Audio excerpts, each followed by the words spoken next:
दिवाली की सफाई में पहनेंगे। हाँ दिवाली के बाद ही असली छोटी-छोटी चीजों की चल। कीमत पता चलती है। अब अपना जो टॉपिक है वो है फाइनल अकाउंट, ठीक है ना? इंग्लिश पढ़ोगे तुम यहाँ के? इंग्लिश अब तुम 20 साल से सही सब मेरे को तो हिंदी से ज्यादा इजी इंग्लिश लगती है। हाँ पेपर। हाँ सर सही बोल रहे हैं। हिंदी में ग्रामर भी भी अलग अलग है। हाँ हिंदी साल पता है जनसाधारण उपमा पोहा कचौड़ी दिमाग खा जाते हैं। चलो फाइनल अकाउंट क्या होता है? सबसे पहली बात ये कचौड़ी what do mean by final account? इसी को बोलते हैं दूसरा आजकल किसके हत्ते मैसेज ये नहीं सर साइकिल लगता का फिर से स्टोरेज फुल हो गया। हाँ इनके में ऐप नहीं सो पर एक भी ऐप क्या बोलते हैं इसको? Financial statement. 3 बार आ जाएगी। सर कौन सा फोन है? चल तो रहा वीवो का है ना? भरा नहीं होगा, खाली नहीं होगा। चश्मा लगाना भूल गई। क्या है फाइनेंशियल स्टेटमेंट? अब फाइनेंशियल स्टेटमेंट क्या होता है या फाइनल अकाउंट क्या होता है? The account which is prepare at the end of the year to know the financial position of the business is known as final account. Simple definition याद रखो, financial statement is a statement prepare at the end of the year to know the financial position of the business. Under this we prepare two things. Number one, trading and profit and loss account. Another is balance sheet. ठीक, अब एक बार फिर से बोलते हैं, what is final account? Final account is a statement which is prepared at the end of the year. ये वो चीज है फाइनल अकाउंट, या सीधा सीधा लिख दो the account which is prepare at the end of the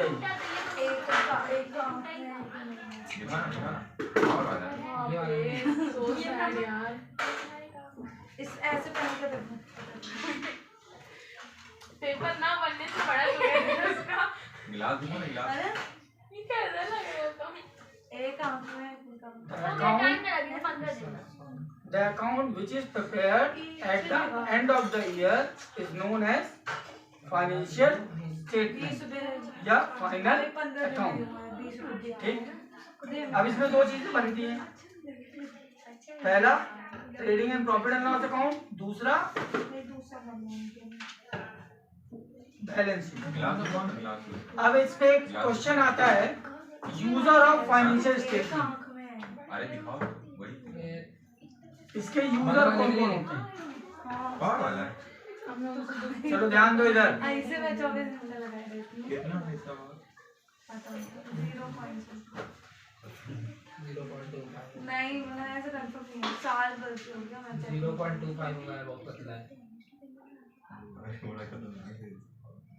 ये नहीं है पावर वाला, ये वाला इसका लग अरे तो उसमें उसका वो निकला तो है, यही ना है। अरे तो उसमें अरे एक आंख आंख में में पावर पावर है, ज्यादा, एक एक आंख में कैसे है मेरा? उसके भी नहीं थोड़ा बहुत बैठने रहता मेरे में भी। क्या इसकी बात उसकी बात हो रही 2 महीना बाद 30 महीना। अरे बढ़ते तो ठीक है, बढ़ जाते हैं पर टूटते बहुत जल्दी है। मेरे बहुत बड़े-बड़े थे, मोटली नजर लगा दी तो अब मेरे 10 दिन में देख लो फिर इतने बड़े-बड़े पानी में हाथ डालने ऐसे एकदम फूल कैसे टूट नहीं जाते हैं मेरे। अब ऐसे भी कर लो ना। अरे एक बार ऐसे सबके को हाथ दिखा दो, अपने आप सब कर लिया। ये वाला बड़ा था, ये तीनों बड़े थे। भाई वो तो दीवार में घुसाती है सबकी। अच्छा ये टूट गया, इसलिए सब तोड़ने पड़े। बड़े रख के क्या करते हो? क्या मजा आता है? खुद भी करने में मजा आता है। अरे बड़े मेरे सच्चे लगते हैं। हाँ ऐसे नहीं उसको बड़े हाँ बड़े नहीं नहीं बाल मैस करते नहीं फाड़ते तो कितना। अरे वो मैसी वाली कंघी नहीं करते वो ऐसे कलर के देते तो बढ़िया आ जाता है। खाना खाता हूँ तो साफ हो जाता है। अरे तो इस हाथ के आप लोग कभी नहीं बनाते, इसी के ऊपर अच्छा उल्टे हाथ के मैं खुद ही करने यही वाली भागी है दोनों हाथ के बनाते। वो सीधी वाला क्वेश्चन पूछ रही थी जब तू एक ही हाथ कुछ नहीं करता एक अरे हाथ हम बढ़ नहीं रहे, हमारा वजन बढ़ नहीं रहा, नाखून बढ़ रहा, तो बढ़ा दे। चलो नाखून से हट के फाइनल हाइट नहीं लगा बढ़ी क्या तो नाखून फाइनल? मैंने तेरे को ऑनलाइन उसको भेजा था रील हाइट नहीं बढ़ी तो नाखून बना रही है मोटे होने के लिए। मोटी बनेगी सबकी फोटो लेनी चाहिए ऐसे। एक कान में सबकी फोटो ले ले। Hotspot on कर रहे हैं। एक दिन लिया था ये इन लोग को गोली मार दो। गोली मार लगता है इन लोग को गोली मार दो। सर को थोड़ी तसल्ली हो गई थी उस दिन कि ये लोग कुछ तो मेरे लिए सही सोचे कि गोली मैं इनको मारूंगा। नहीं दी तो तुझे तमाम भी सर देने लग नहीं भी शर्म नहीं आ रही। पेन नंबर बताओ, थोड़ी पढ़ाई लिखाई की बात चार है। 445 बताओ 445 कोई ना पढ़ी थी, कितना पढ़नी हुई इंग्लिश इंग्लिश तो पहले क्लास में याद होगा तो सर बहुत तो मतलब कुछ पढ़ी हो आज किताब खोली रिवाइज करके सिर्फ ग्रामर बहुत पढ़ना मिला। मम्मी चिट्टा फिर चिट्टा भरी जी ना चिट्टा फिर कर उसको बता देना तुम वीडियो लाइक कर दियो कमेंट कर इसीलिए मैंने गलत बात है यहाँ मत करो।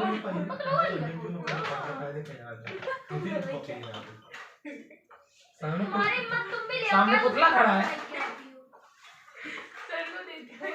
200 सोने के इतने आए अभी भी नहीं चुप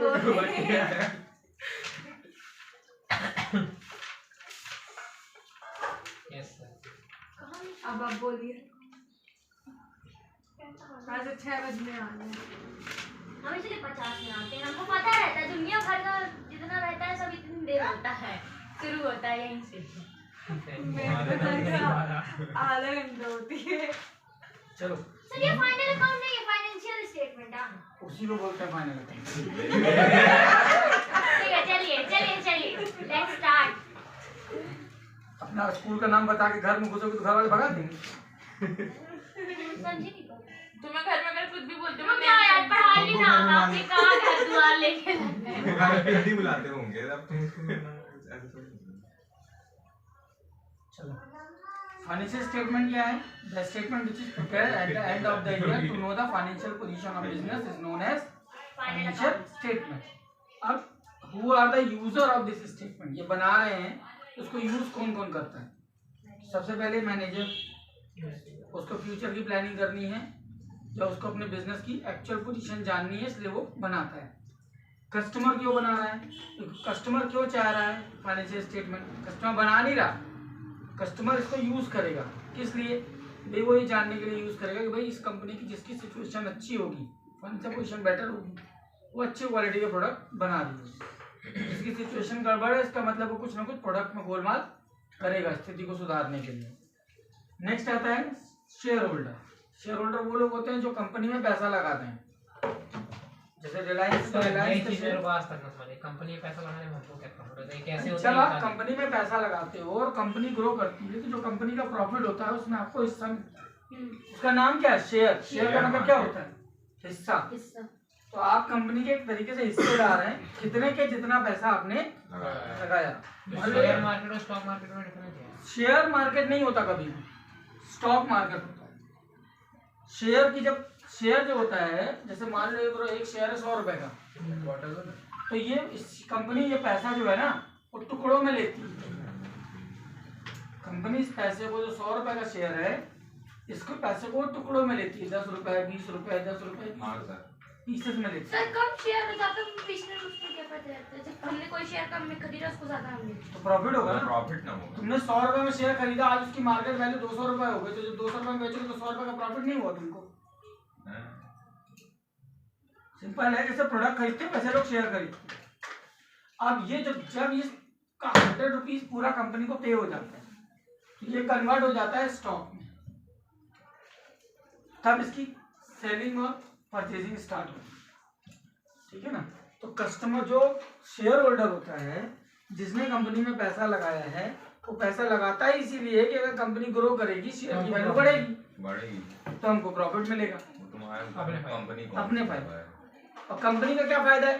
कंपनी को रन करना है तो उसको पैसा चाहिए, तो पैसा मिल गया, साइड से पैसा प्रॉफिट होने का कोई। ठीक है ना? तो ये हो गया शेयर होल्डर। कुल मिला के अगर ये बोला जाए मोटा मोटे तौर पे फिर शेयर का प्राइस बढ़ता कब है जब? तो कंपनी की गुडविल बढ़ेगी, कंपनी के प्रोडक्ट की सेलिंग बढ़ेगी तो शेयर की वैल्यू बढ़ जाएगी। भाई एक चीज बताओ, सिंपल सी बात है, सतना में 20 मिठाई की दुकान है, लेकिन कुछ ही दुकान है ना जिन पे ज्यादा भीड़ रहती है। उसका रीजन क्या है? उनकी गुडविल अलग है। जब जो बेटर क्वालिटी प्रोडक्ट प्रोवाइड करेगा, प्रॉपर कस्टमर सर्विस प्रोवाइड करेगा, वो उनकी वैल्यू बढ़ेगी। अगला आ जाओ क्रेडिटर। क्रेडिटर कौन लोग होते हैं? क्रेडिटर कौन होते हैं? जो हमसे जो हमको पैसे देते हैं, यानी जिनसे हमने उधार ले रखा है। तो हमको उधार कोई क्यों देगा? हमारी क्रेडिट पे देगा, हमारी क्रेडिट पे देगा। यानी जब हमारी फाइनेंशियल पोजीशन अच्छी होगी, हमारी क्रेडिट हमारी गुडविल पे हमारी गुडविल अच्छी होगी तो पैसा मिलेगा। तो क्रेडिटर को कैसे पता चलेगा कि तुम्हारी पोजीशन बढ़िया है? हमारे आपके बिजनेस का बताने से हाथ नहीं, देखेगा। आपका स्टेटमेंट चेक करके वो देखेगा कि आपके फाइनेंशियल स्टेटमेंट में प्रॉपर्टीज कितनी है, लायबिलिटीज कितनी है। अगर स्टेटमेंट ये बता रहा है कि तुमने बहुत सारा 36 जगह से लोन ले रखा है, तो कोई बंदा आपको उधार देने से पहले 4 बार सोचेगा 4 बार सोचेगा कि नहीं देगा कि दे या ना दे। फिर और इंटरेस्ट मिलेगा। Financial institution. फाइनेंशियल इंस्टीट्यूशन मतलब वो संस्थाएं जो आपको कर्जा देती है, लोन देती है, जैसे लाइक बैंक। इनका भी तो वो भी आपकी पोजीशन को चेक करके आपको लोन देंगे। नहीं, पोजीशन को चेक करके कितना लोन देना पड़ेगा। हाँ, ये आपको हम लोन दे भी ना दे, और दे तो कितना दे, और आपकी औकात में देने की नहीं। मेन मुद्दा ये है। Next investor. इसी को इन्वेस्टर बोलेंगे। जस्ट लाइक शार्क टैंक देखा है? हाँ सर, हाँ। शार्क टैंक में जो लोग 5 लोग बैठे हैं, दूसरे लोग आके अपना आइडिया दिखा रहे हैं, हम ये बिजनेस कर रहे हैं, हमको इतना पैसा चाहिए। तो वो जो वहाँ पे पिक्चर आपको दिखाई जाती है वो अलग है। लेकिन जब वो एग्री हो जाते हैं पैसा देने के लिए, तो पैसा दे नहीं देते, वो चेक सिर्फ सैंपल के लिए दिया जाता है।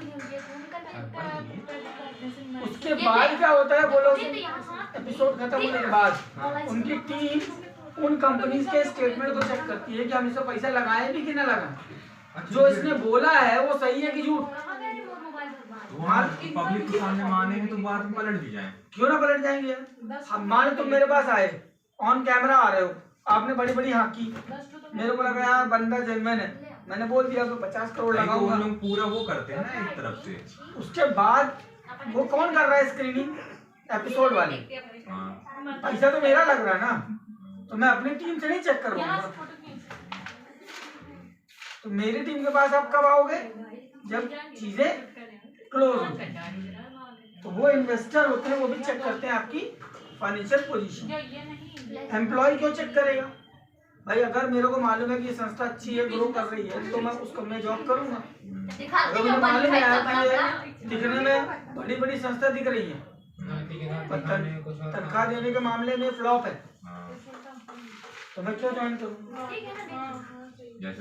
इसी बात है। नेक्स्ट है टैक्स ऑर्गेनाइजेशन, यानी इनकम टैक्स डिपार्टमेंट। वो क्यों चेक करेगा कि आप प्रॉपर टैक्स दे रहे हो कि नहीं दे रहे हो। और गवर्नमेंट क्यों चेक करेगी कि आप प्रॉपर। अब आप बोल सकते हो ये दोनों एक ही तो है, लेकिन नहीं, ये टैक्स ऑर्गेनाइजेशन केवल टैक्स चेक करेगी कि आप सही टैक्स भर रहे हो या नहीं। और जो गवर्नमेंट ऑर्गेनाइजेशन है वो ये चेक करेगी कि तुम्हारे पास बिजनेस करने का प्रॉपर परमिशन है कि नहीं, आप रूल्स को प्रॉपर फॉलो कर रहे हो कि नहीं। जस्ट लाइक मान लो कोई, जैसे मैगी वाला एग्जांपल ले लो, मैगी बीच में बंद हुई थी, क्यों?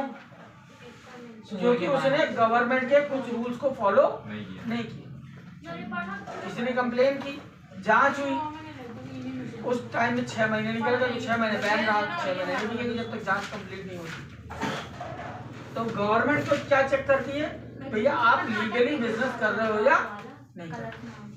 इन सबको क्या चाहिए? आपका फाइनेंशियल स्टेटमेंट, अपनी अपनी जरूरतों को पूरा करने के लिए, तब वो आपके ऊपर ट्रस्ट करेंगे।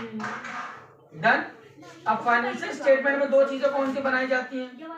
Trading and profit and loss और बैलेंस शीट, ठीक है ना। तो अब हम पहला बात करते हैं ट्रेडिंग अकाउंट। हाँ सर, कि ट्रेडिंग अकाउंट में क्या चीजें लिखी जाती। तो अब आ जाओ पेज नंबर 448 में, और ये 3 चीजों को अंडरलाइन करो। Page number 448 trading account is account which is prepared to know the gross profit. Trading account वो अकाउंट है जो किस लिए बनाया जाता है, ताकि हमको ग्रॉस प्रॉफिट का पता चले। अब इसमें देखो ऑब्जेक्टिव में अंडरलाइन करो, उसी से डेफिनेशन बनेगी। Objective number 1 to know gross profit, underline कर लो ग्रॉस प्रॉफिट। पहला underline to know the gross profit. नहीं मेरे पास। ऑब्जेक्टिव में, ऑब्जेक्टिव नीचे लिखे हैं। Objective of trial balance point number 1 to know the gross profit. एक ही है। हम भी लगा ले, बराबर से लगाते जाना। क्या चले भाई का बराबर मैं लगा दूसरा। लेता हूँ, फिर देख के लगा लेना। सेकंड पॉइंट हाँ सर। Cost of production. तीसरा पॉइंट अभी बैग कंपेयर। कंपेयर बस मैं टिक करूँ।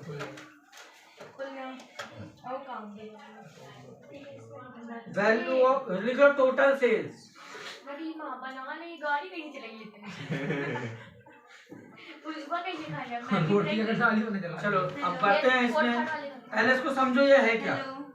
ये बता रहा है कि ट्रेडिंग अकाउंट या ट्रेडिंग अकाउंट आप क्यों बनाओगे। तो ट्रेडिंग अकाउंट पहला हम क्यों बनाते हैं, पहला क्या अंडरलाइन किया, ग्रॉस प्रॉफिट। हम ग्रॉस प्रॉफिट को जानना चाहते हैं, इसलिए हम ट्रेडिंग अकाउंट बनाते हैं। दूसरा हम क्या जानना चाह रहे हैं, कॉस्ट ऑफ प्रोडक्शन, यानी सामान कितने में बना, नहीं सही है। ये पता करना अरे चाहते तो वो तो गया हैं। तीसरा हम पता करना चाहते हैं सेल्स कितनी हुई। And fourth gross profit ratio, कितने परसेंट प्रॉफिट हुआ।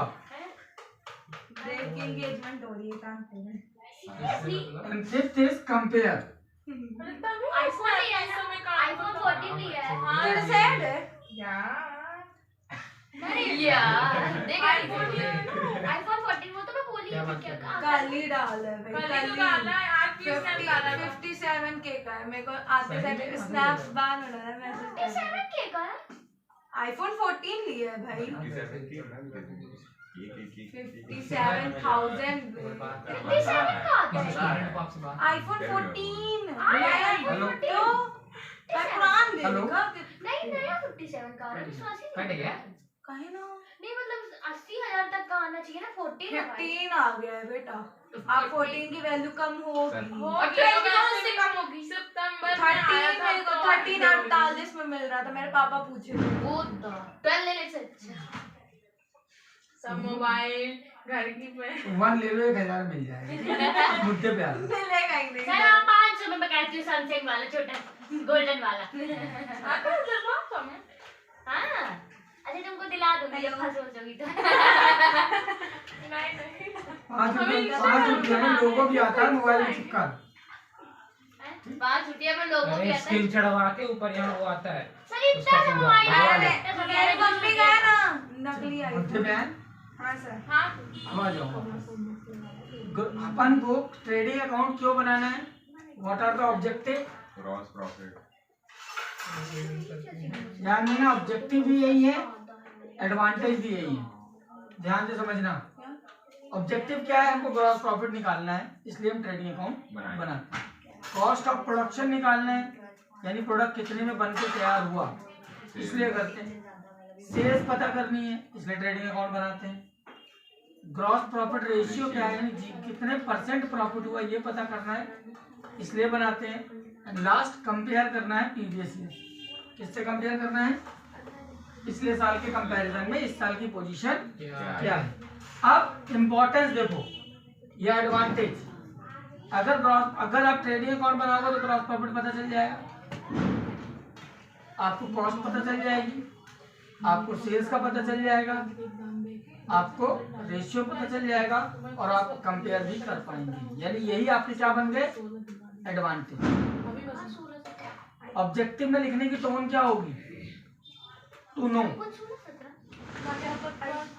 और एडवांटेज में लिखने के लिए क्या लिखेंगे, ग्रॉस प्रॉफिट। आपको ग्रॉस प्रॉफिट पता चल जाएगा, ठीक है ना। ऑब्जेक्टिव क्या है, पता करना है, और एडवांटेज क्या है, पता चल गया।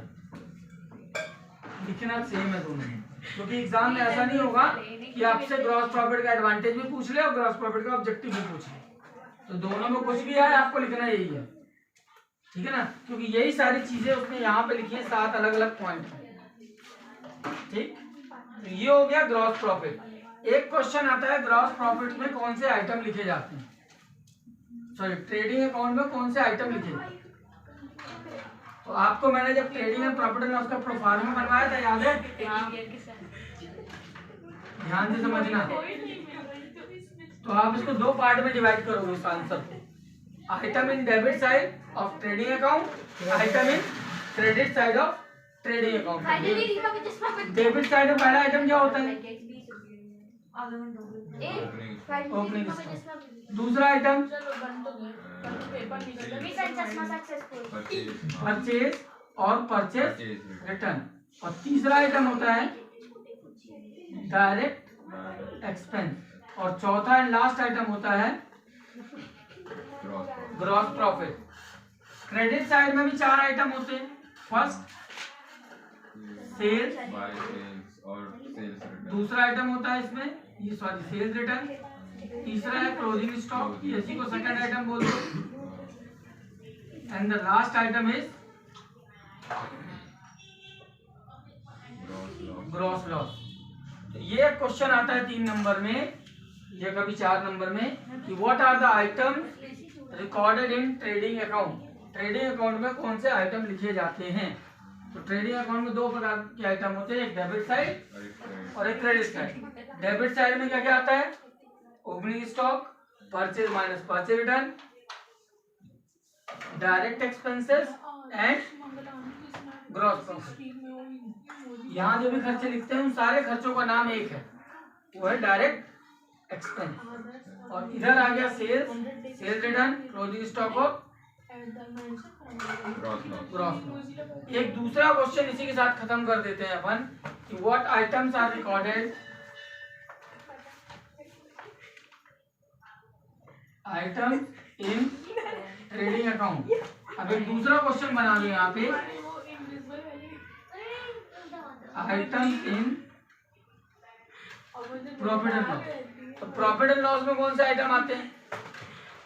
पहला यहाँ आता है ग्रॉस लॉस, दूसरा आता है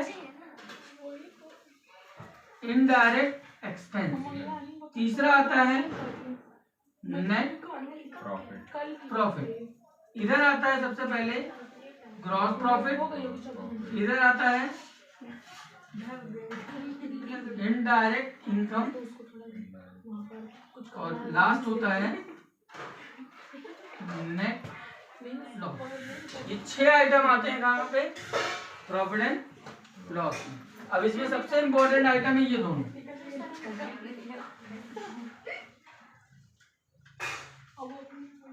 डायरेक्ट इनडायरेक्ट एक्सपेंस कौन से खर्चे कहलाते हैं? वो खर्चे जो सेल्स के बाद होते हैं या जिन पे आउटवर्ड लिखा होता है या जिनको आप वीकली, मंथली, ईयरली, क्वार्टरली पे करते हो, वो सब क्या कहलाते हैं? Indirect expense. इनडायरेक्ट इनकम में मैंने आपको क्या बताया था? जिसके पीछे आपको प्रॉफिट लिखा मिल जाए, रिसिप्ट लिखा मिल जाए, इनकम लिखा मिल जाए, वो सारे आइटम कहाँ चले जाते हैं? Indirect income. ये आपके 4 क्वेश्चन बन रहे हैं। पहला क्वेश्चन तो ये आया, व्हाट इज बैलेंस शीट या फाइनेंशियल स्टेटमेंट या फाइनल अकाउंट। दूसरा question user of financial account. तीसरा question what is trading account and what are the objective या एडवांटेज। ट्रेडिंग अकाउंट क्या है, उसके ऑब्जेक्टिव या एडवांटेज क्या है। दोनों कंडीशन में सेम आंसर। चौथा क्वेश्चन ये बनता है items in trading account. Trading account में कौन से आइटम लिखे जाते हैं? तो डेबिट साइड के आइटम, क्रेडिट साइड के आइटम। फिर है items in profit and loss, ये दोनों बता दिए।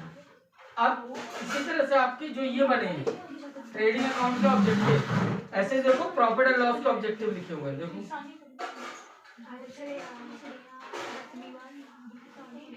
पेज नंबर 454 में अंडरलाइन करो।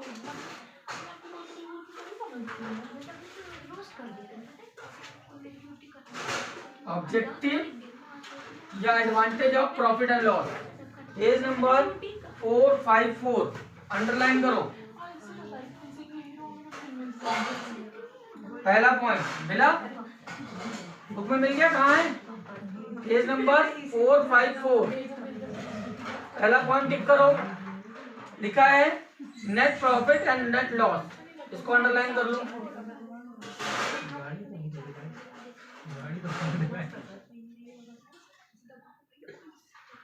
डेली एक्सपेंसेस,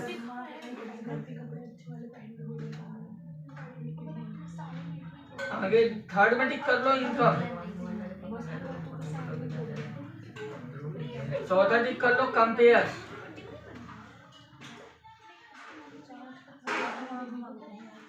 ठीक, छठवें में टिक करो, पांचवें में टैक्स,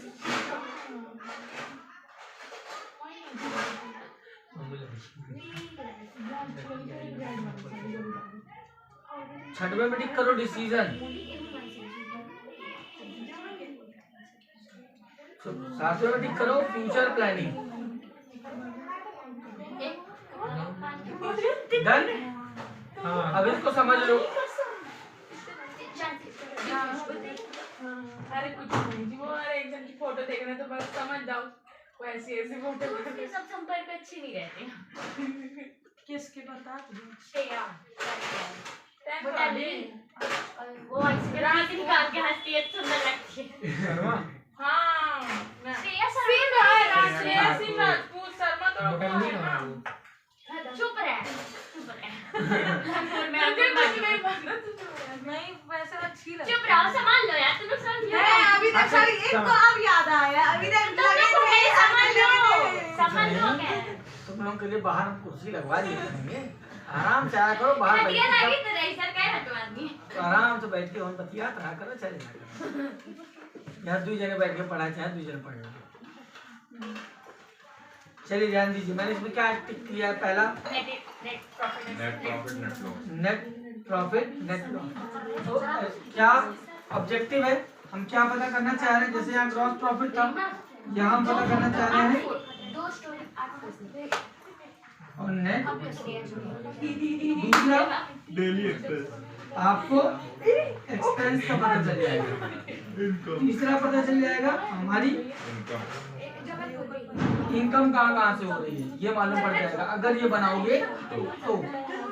कंपेयर, चौथा है कंपेयर, देखो सारे इसी से आ रहे हैं, तू भी टेक फोटो ठीक है ना। चाहिए, अगला क्या है, टैक्स, इंग्लिश में चाहिए। जब आपको प्रॉफिट मालूम पड़ जाएगा नेट प्रॉफिट, तो आप उसके हिसाब से अपना टैक्स पे कर सकते हो। आप डिसीजन ले सकते हो कि आपको फ्यूचर में कैसे काम करना है, डिसीजन लेने में हेल्प मिलेगी, क्योंकि जब आपको मालूम है मेरे को इतना प्रॉफिट हुआ, उस प्रॉफिट के हिसाब से आप क्या कर सकते हो, आगे की प्लानिंग।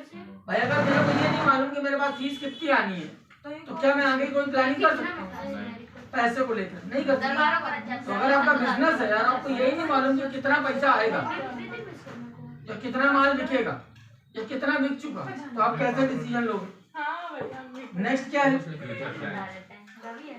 ये हो ही गया, हम भविष्य की प्लानिंग भी प्रॉफिट को देख करके ही करते हैं, इतना ही थे। तो ये हो गए प्रॉफिट एंड लॉस। समझ लेना पड़ेगा। तो बैलेंस शीट, बिजनेस करना किसका किसका फल लगे। बैलेंस शीट क्या है, balance sheet is a statement. क्या है, स्टेटमेंट है, किस लिए बनाते हैं,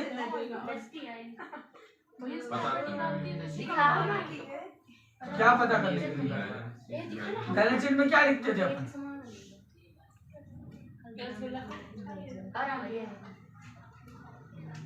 बैलेंस शीट बनाइए ना, लायबिलिटी और ऐसे ऐसे उसकी अब उसकी डेफिनेशन भी इसी से बना लो।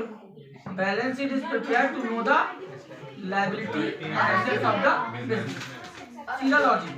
देखो किसी भी चीज का डेफिनेशन बनाने के लिए, मान लो क्रिकेट ग्राउंड की डेफिनेशन पूछे तो क्या बोलोगे, the ground where we play the cricket is known as cricket ground, ठीक है ना। जहाँ फुटबॉल खेली जाए, फुटबॉल ग्राउंड को कैसे बोलोगे, the ground where we play the football. ऐसे ही आपका बैलेंस शीट क्या है, the statement where we show the liability and assets of the business is known as balance sheet. जैसे ट्रेडिंग की डेफिनेशन क्या बनी? The account which is prepared to know the gross profit is trading. Profit and loss, the account which is prepared to know the net profit is known as profit and loss. ये नाखून करूंगे इसके item क्या थे? इसमें क्या क्या item आ रहे थे वो लिखिए। प्रॉफिट एंड लॉस में कौन से आइटम आते हैं वो लिखिए। अब बात करें बैलेंस शीट, तो बैलेंस शीट में क्या आइटम आते हैं ध्यान से देखना।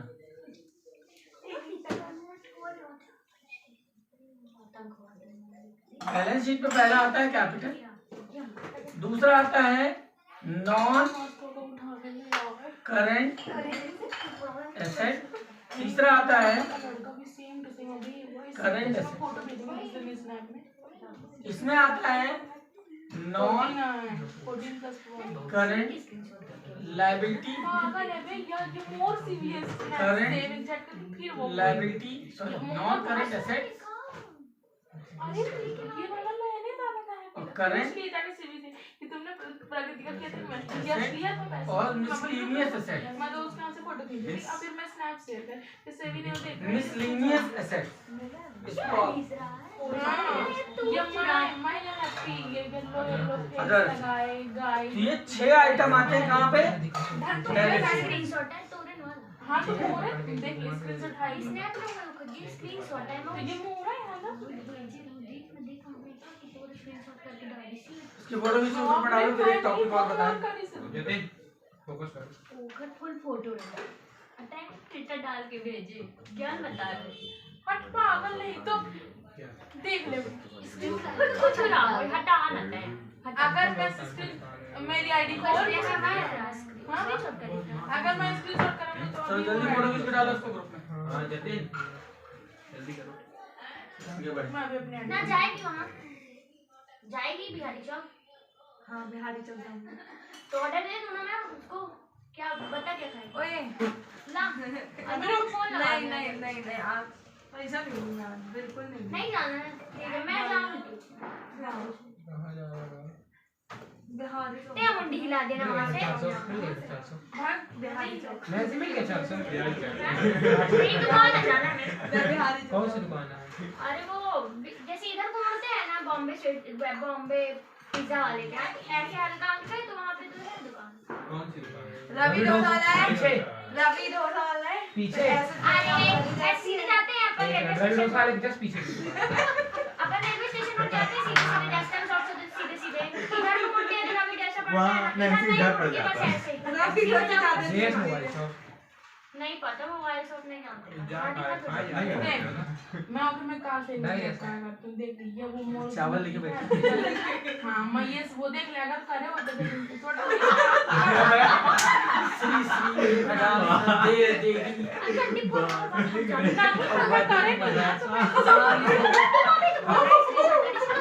मैं फ्लाइट अब ठीक करे वो मतलब तुम तुम लोग हैं।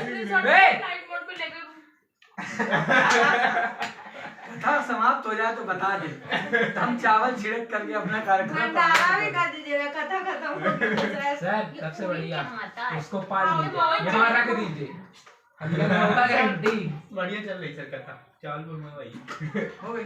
मैं बस नहीं करती हूँ अकेले किसी को मुंह नहीं चलता क्या है ना हम लोगों के एग्जाम अब खत्म होने वाले तो अब हम लोगों को लग नहीं एग्जाम से पहले बहुत पढ़ रहे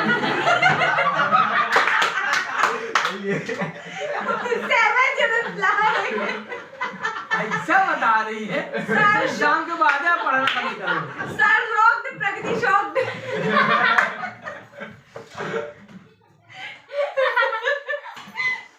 मालूम क्या हुआ अभी मेरे को कहानी याद आ गई जब बैठ गई। सर अब सुना दीजिए अब देखिए सुनाइए सर याद आ ही गई है। मालूम है क्या सर भाई मतलब मेरी हालत झरने के जैसी हुई। हुआ क्या कि एक टूरिस्ट गाइड गाइड नहीं जो गाइड है ना वो 4 लड़कियों को लेके गया एक झरना दिखाने।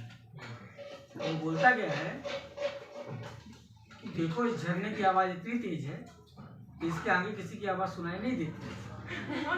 तो थोड़ी देर बाद बोलता है इस झरने की आवाज इतनी तेज है कि किसी की आवाज सुनाई नहीं देती। थोड़ी देर बाद बोलता है इस झरने की आवाज इतनी तेज है कि किसी की आवाज सुनाई नहीं देती। तो थोड़ी देर बाद बोलता है देवियों शांत हो जाओ तब तो झरने की आवाज सुनाई। समझ मतलब वो झरना नहीं, वो देवियां हम लोग हैं, वो झरना नहीं। ये हमारी आवाज सुनाई कब देगी? जब आप शांत हो जाए। पढ़ लो। आप क्या आंसर पढ़ा है? दीजिए कुछ। होमवर्क दे दीजिए सबसे बढ़िया। सर मोरल वैल्यू की स्टोरी सुना दीजिए कोई सी। हाँ सर। सर आप थोड़ा बहुत बहुत ही सर कभी स्टोरी कभी नहीं ऐसे सुने लगता सर, है। बड़ा मिस करते हैं हम लोग। एक कौवा प्यादा हाथी राजा कहाँ चले? नहीं वो अच्छा ये बताओ, तुम उसका वीडियो भी देख सकते हो। केला खा के गिर रहा था। रीबर्थ ऑफ ईगल सुना है? पुनर्जन्म। क्या सर किसने? Rebirth of eagle. कौन मेरा नाम क्यों? अरे सुना हो? जो देखो 40 साल के बाद पता नहीं। ईगल की कहानी क्या है? हाँ तो जानते जो हैं। 40 साल उसकी लाइफ है, एक्चुअल लाइफ उसकी 70 साल, 70-80 साल ज्यादा ठीक ज्यादा। है। 40 ईयर के बाद वो बुढ़ा हो जाए। सेम ना हो सेम। फिर वो अपने नाक को तोड़ तुम ही सुनो। सेम नहीं है। ऐसे हो गया, बताइए। ए रीजनल में क्या बताई? जब वो ऐसा ना हो। वही चीज है।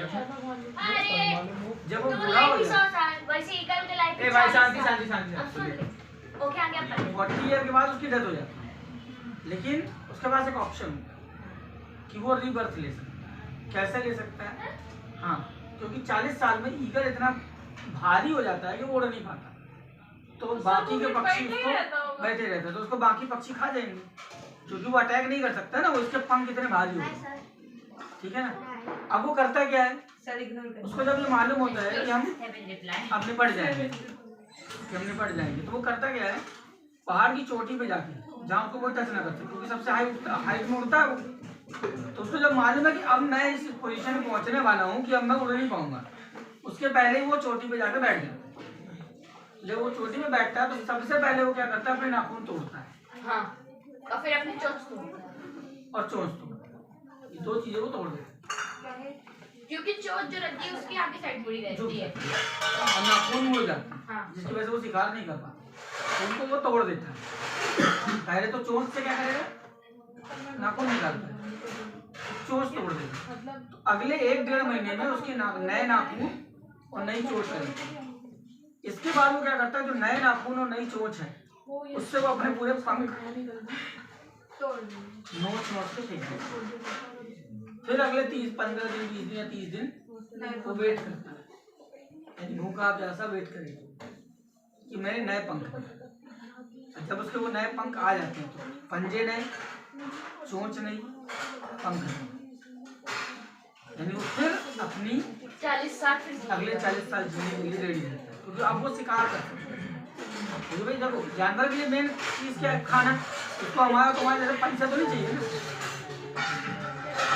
उसको तो शिकार करते आना चाहिए, तो शिकार करने की पोजीशन की वो बंद हो गई। ऐसे ही होता है रीबर्थ ऑफ ह्यूमन। तो आप एक स्टोरी सुनोगे अक्सर मैकडोनल्ड्स की या KFC। हाँ। KFC का ऑनर 67 ईयर की एज में KFC चालू किया उसने, हाँ। और 1000 लोगों तक अपनी चिकन बनाने का मसाला की रेसिपी लेके गया, लोग उसको भगा देते। अच्छा तो ये बोल रही तब उसने अपना रेस्टोरेंट चालू किया। मैकडोनल्ड्स वाले का ये हाल है। ये बोल रही मैगी पैक कर देना, मैं आपको थोड़ी 30 रुपीस एक।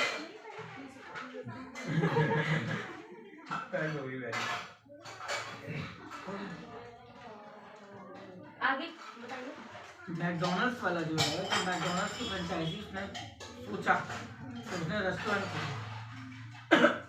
एट दैट टाइम उसका रेस्टोरेंट नहीं चला, वो 7 बार बैंक करप्ट हुआ है, 7 टाइम हाँ बैंक सही करप्ट। बताया। आपने बताया था। हाँ, तो इसी को जो आदमी क्या होता है, एक बार बैंक करप्ट हुआ दूसरी कंट्री में जाकर खत्म, तो वो सोचता है कि अब मैं अपनी लाइफ में कुछ नहीं करता, हाँ, एक तो बन जाते ही रहते हैं। एक ही बात चांसेस, ऐसा नहीं है, पंखा आपको वाला लाइफ में कई बार चांसेस है, लेकिन आपको क्या करना होगा, आपको इसको बोलते हैं दूसरी लैंग्वेज में बाउंस बैक। आप पीछे ढकेल तो गए हो, अब वापस कैसे आओगे? मान लो कोई 12 में फेल हो गया, तो क्या सोचेगा, तुम्हारा बहुत बेइज्जती हुई है, अब ढूंढो पंखा, ना तो रेल की पटरी, ना तो गाड़ी से चलाएं, घुस छात्र जाएंगे, साथ छात्र सबसे ऊपर वाले नहीं, कुछ तो करते हैं ना, वो बेशरम नहीं है, तुम जैसे लोग जो उनको बोलते हैं कि तुम बेशरम हो, इस चक्कर में पंखा ढूंढते हैं। ओवर स्मार्ट लोग। एक्चुअली दोबारा वो क्या पेपर है, दे देंगे। इसमें मैं तुमको मतलब पॉइंट आउट नहीं कर रहा हूँ, बट होता है ऐसा। 3 इडियट्स मूवी में हुआ था। अरे यार, एक बार आप फेल हुए हो ना, one time failure doesn't mean you are failure in life. बोल देते तुम और मैं आपको अपना पर्सनल एक्सपीरियंस बताऊंगा, अपना पर्सनल। तुम्हारी क्लास में विद्या है, ओवरा हाउस में रहती है पुष्पांजलि, ठीक डन।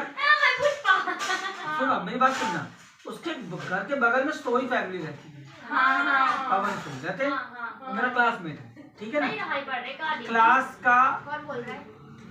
का उसकी मतलब पढ़ाई में उसकी रैंकिंग कहीं नहीं, क्लास में पढ़ाई में उसकी रैंकिंग कोई नहीं, घसीट के कहीं तो पास हो जाए तो हो जाए, सर अपनी बात बता रहे क्या? ठीक है ना।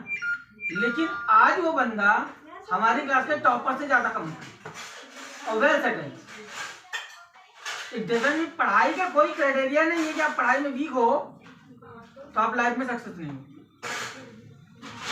इसका मतलब ये भी नहीं है तो कि पढ़ो ना, घर में ऐसा बोल रहे हैं। उसने खुद कमाया है कैसे? अपने दम से। अपने दम पे। कैसे? ऐसे क्या आपके दिमाग से बिजनेस देखी करके, नहीं है, नहीं जानती मैं पंजाबी में मतलब थोड़ा ना रहती भाई बिजनेस करके। इतना मेरा क्या कहना है रमन सुन कि हमें नहीं, रमन नहीं, पवन से मेरा ये कहना है कि बुलेट में निकल money is not a criteria, मतलब मनी कोई क्राइटेरिया नहीं है, स्टडी कोई क्राइटेरिया नहीं है। क्राइटेरिया मालूम है क्या है? रियलाइजेशन। आपको जिस दिन रियलाइज हो जाएगा कि ये चीज मेरे लिए इम्पोर्टेंट है, आप उसमें खुद पढ़ोगे, फिर आपको दाएं बाएं दोस्त यार सहेली पहली। पढ़ी नहीं बिजनेस करने लगी। अरे लड़का है साले की बात हो गया तुम्हारा उसके बाद पढ़ा उसने पढ़ाई की, मैं ये कह रहा हूँ उसने पूरा एमकॉम तक पढ़ा। इट डजंट मीन कि भैया वो एमकॉम कर लिया तो नौकरी नहीं करेगा, अरे ये जरूरी तो नहीं है ना। वो अपनी नॉलेज मेरे पापा का भी है। भाई मैं ये नहीं कह रहा हूँ कि पढ़ाई दरकिनार है, ये भी नहीं कह रहा कि पढ़ाई करके ही सब कुछ होगा। इम्पोर्टेंट है आप ये रियलाइज कर लो कि मुझे ये करना है, और जिस दिन ये रियलाइज हो गया फिर आपके जितने दोस्त यार सहेली पहले दोस्तार सब गायब हो जाएंगे, क्योंकि आएंगे भी तो आप भगा दोगे। तो मेरे पास टाइम नहीं है, हमको अपने टारगेट पे काम करना है। मतलब जो मन में आए वो करो, ये नहीं कि जो मैं ये करना दे दे। है वो तो करना ही है। हाँ मतलब देखो जब मन करे तब पढ़ाई भाई करो। वो क्या हो गया? अरे बोल वही वाली कहानी हो गई, मास्टर साहब दोनों कछुआ डाले, एक में पानी है, झरना सर झरना। एक में पानी एक में दारू, दारू वाला कछुआ मर गया। बच्चों से पूछे बच्चों बताओ क्या सीखा? एक बच्चा खड़ा कर बोलता सर ये सीखा दारू पीने से पेट की पीड़े मर जाएगी।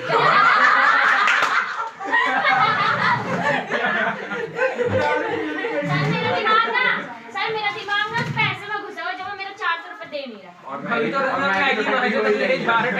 अब वो 30 रुपए की मैगी रोज खा के अपना 400 पूरा करेगी। उसी की दुकान से मैं इस साल ऑनलाइन वाला जाके क्या बोलूंगी, मैं उसको बता ही नहीं देगा। मेरे मैगी पैसा इनका हमारे रूम पे गया बता दो भाई। 30 रुपए रोज तुम्हारी नहीं है, तुम्हारी। आप अपना स्टेटमेंट दिखाओ हमको, आप हमको अपना उसका बैंक अकाउंट अकाउंट देखूंगी मैं, हाँ। और फोन में चेक करवाऊंगी, हाँ। सब कुछ देखूंगी।